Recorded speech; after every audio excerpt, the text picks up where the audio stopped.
Bem, parece que hoje em dia, para procurar emprego, uma pessoa quase precisa de se especializar na arte de procurar emprego, não é? É impressionante a quantidade de informação, ou se calhar ruído, que anda por aí. Como dar o aperto de mão certo, a cor da gravata, ideal, as perguntas inteligentes para fazer. Há mesmo milhares de consultorias, manuais que nunca mais acabam, dicas em vídeo, infográficos, coaching. Enfim, é um mundo. E é precisamente esta indústria da preparação para entrevistas que vamos analisar hoje um pouco mais a fundo. Temos connosco um texto de opinião, bastante direto, publicado em 2018 pelo Edson Zogby, e o título, olha, já diz muito. Se você for admitido como um robô, tem os dias contados. Um título forte, sem dúvida. O nosso objetivo aqui é então explorar esta perspectiva. Queremos perceber bem a crítica do Zogby às práticas de recrutamento que ele via na altura e questionar, com base nos argumentos dele, se toda esta formatação para entrevistas ainda faz sentido ou se fazia, especialmente com a automação e o peso que ele dá ao networking.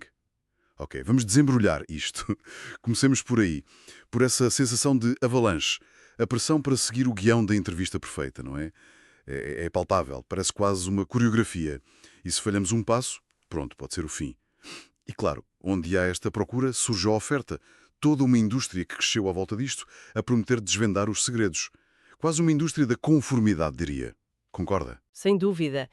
E o Zogby, no texto, aponta algumas razões para isso. Uma delas, que ele menciona logo, é a percepção de que o emprego é cada vez mais escasso, globalmente. Esta ideia de escassez, seja real ou só percebida, claro que alimenta a competição e a ansiedade. E isso, pronto, cria um ambiente ideal para o que ele descreve de forma, bem, bastante crua, como um jogo estúpido de poder. Jogo estúpido de poder é uma expressão de facto muito forte. O que é que ele quer dizer com isso exatamente? Bem, ele sugere que neste cenário de muitos candidatos, poucas vagas, quem recruta pode sentir-se tipo com um poder enorme. Ele usa mesmo a imagem de um César que aponta o polegar para cima ou para baixo. A crítica principal é que nesse exercício de poder, os critérios muitas vezes assentam nessas dicas superficiais, nessas inutilidades transmitidas como dicas. A roupa, a postura ensaiada, as respostas feitas, em vez de se focarem, quer dizer, numa avaliação a sério das capacidades reais do candidato.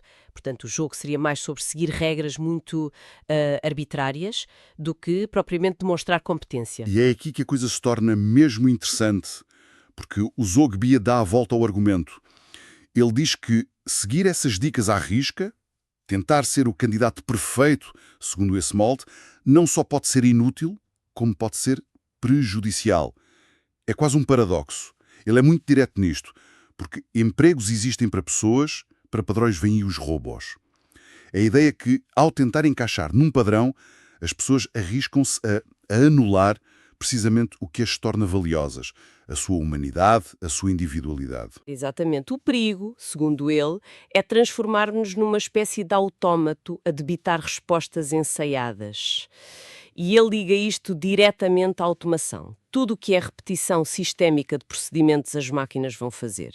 Portanto, se um profissional se especializa em ser um excelente executor de padrões, que é o que muitas destas dicas promovem, no fundo, está na prática a treinar para uma função que muito provavelmente vai ser automatizada.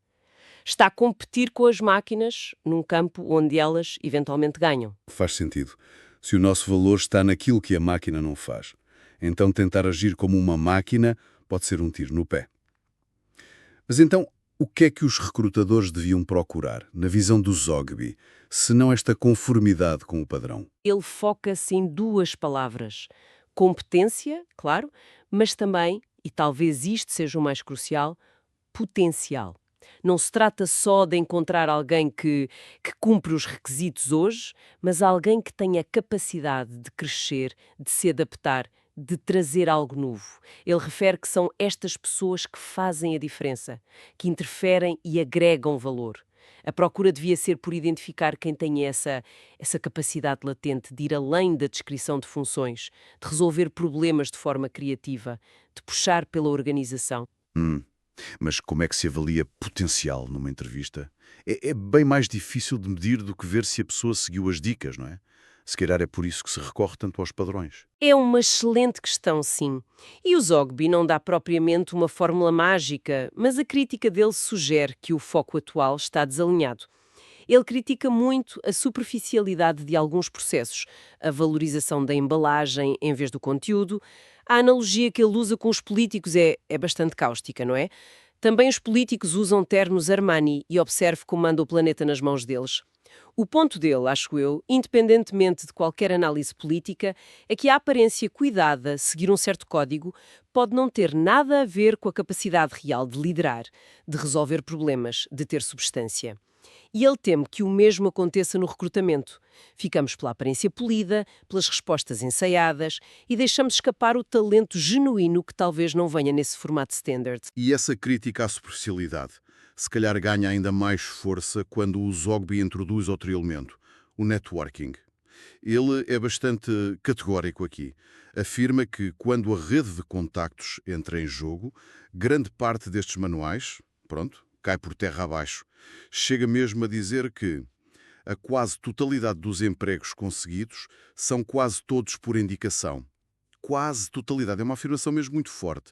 Será assim tão dominante? Olha, é uma afirmação sem dúvida provocadora. Quase totalidade pode ser uma hipérbole, claro, para reforçar o ponto dele. Mas a ideia central é que as redes de contacto, as recomendações, têm um peso enorme no mercado de trabalho. Muitas vezes superior ao desempenho numa entrevista formal isolada. E é importante notar, como disse antes, que ele não critica o networking em si, pelo contrário. Sim, ele diz que é muito mais eficaz. Exato. Considera-o muito mais eficaz. A crítica dele é à dissonância. Quer dizer, porque é que se investe tanto tempo, dinheiro e energia a ensinar e a praticar técnicas de entrevista by the book, se na realidade uma parte importante das contratações segue um caminho diferente, um caminho baseado em relações de confiança, em reputação que já existe? Isso levanta uma questão quase existencial para quem procura emprego, não é?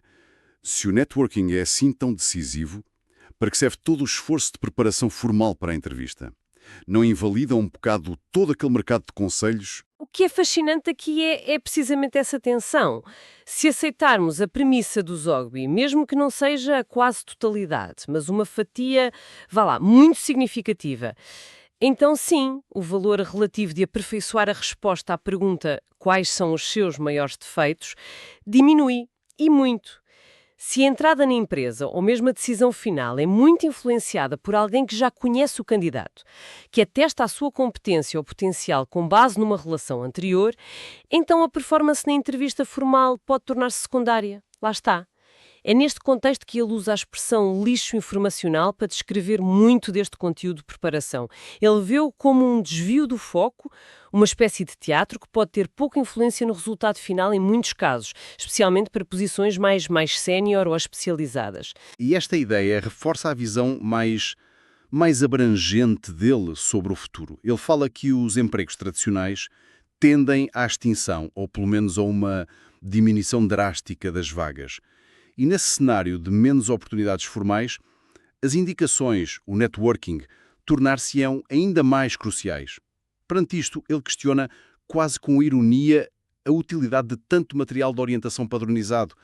A expressão "me engana", que eu gosto, é bastante reveladora. Sugere que talvez esta indústria de conselhos sirva mais para dar aos candidatos uma sensação de controlo, de estar a fazer algo, do que para realmente aumentar as suas hipóteses na maioria das situações reais de contratação, aquelas influenciadas por redes de contacto. Se lidarmos isto ao panorama geral e pensando na evolução desde 2018, não é?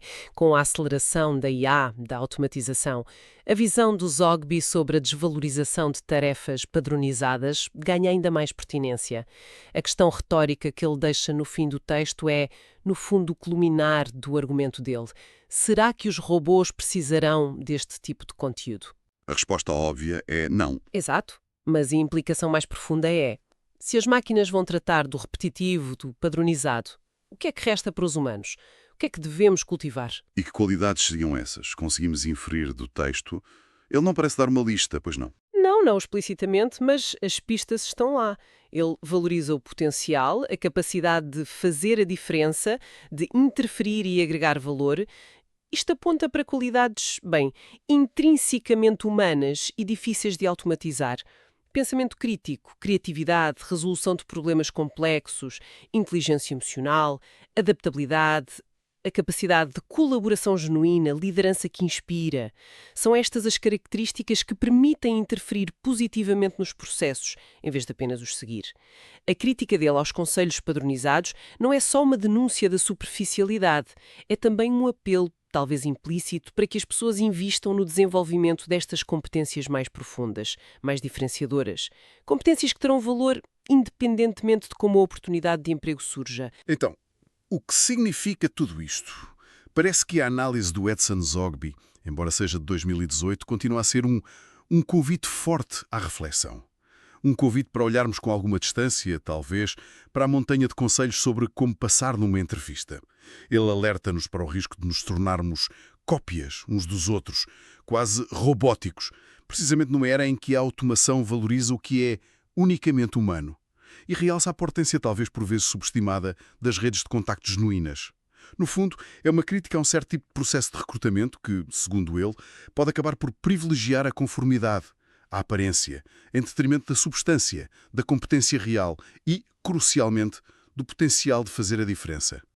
Isto levanta uma questão importante e que podemos levar connosco para além desta análise. Se concordarmos com a essência da crítica do Zogby à padronização e a sua ênfase no valor do potencial humano único, essa capacidade de agregar valor de forma não robótica, então a pergunta que se segue é: em que qualidades específicas e deliberadamente não padronizadas deveriam as pessoas focar-se em cultivar ao longo das suas carreiras? Que atributos genuinamente diferenciadores, que vão além do currículo formatado e das respostas ensaiadas, podem não só ajudar a conseguir uma posição, seja por entrevista ou por networking, mas, mais importante ainda, permitir prosperar, inovar e realmente fazer a diferença, como diz o Zogby, no cenário de trabalho futuro que se está a desenhar. Talvez a resposta não esteja mesmo nos manuais de entrevista, mas sim numa introspeção sobre o que cada um tem de único para oferecer. É algo para se pensar, sem dúvida.